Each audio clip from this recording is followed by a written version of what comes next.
All right, thank you, Mike. Now to the surprise developments today in the federal case against the Scranton Diocese brought by a victim who was sexually abused by a priest. Those proceedings came to a sudden halt today when a settlement was reached. We've been on top of this story since day one. And Joe Holden live at the Cathedral of St. Peter in Scranton with today's details. Joe? Good evening, guys. Well, the Diocese of Scranton is reviewing its insurance carriers and trying to figure out how it will pay for this settlement. And a jury was sent home earlier today. Testimony halted, it ceased, and now there is a victim of sexual abuse who has seen his day in court for $3 million. The Diocese of Scranton is going to pay for the crimes of a sexually abusive priest to the tune of $3 million. They're instructed to heal. Thursday morning, attorneys for a victim of abuse told reporters a settlement had been reached, ending 2 days of damaging testimony against former priest Father Albert Liberatore and the Roman Catholic Church in Northeast Pennsylvania.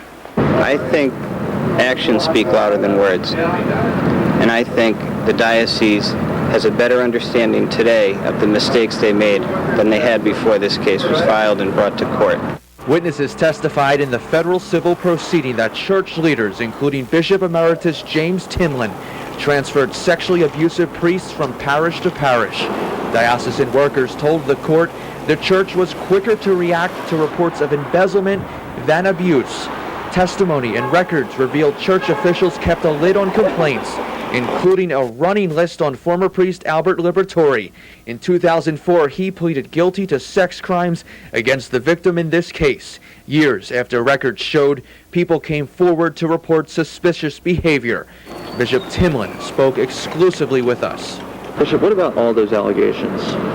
Well, I'm not going to get into all and run the whole case through again. That wouldn't be proper. But, I think we did the best we could. Those leaving lunchtime mass at St. Peter's Cathedral were relieved to hear the case had come to a close. I'm glad it's over, but you leave everything to God and you let God take care of it all. Hasn't shaken your faith? Never.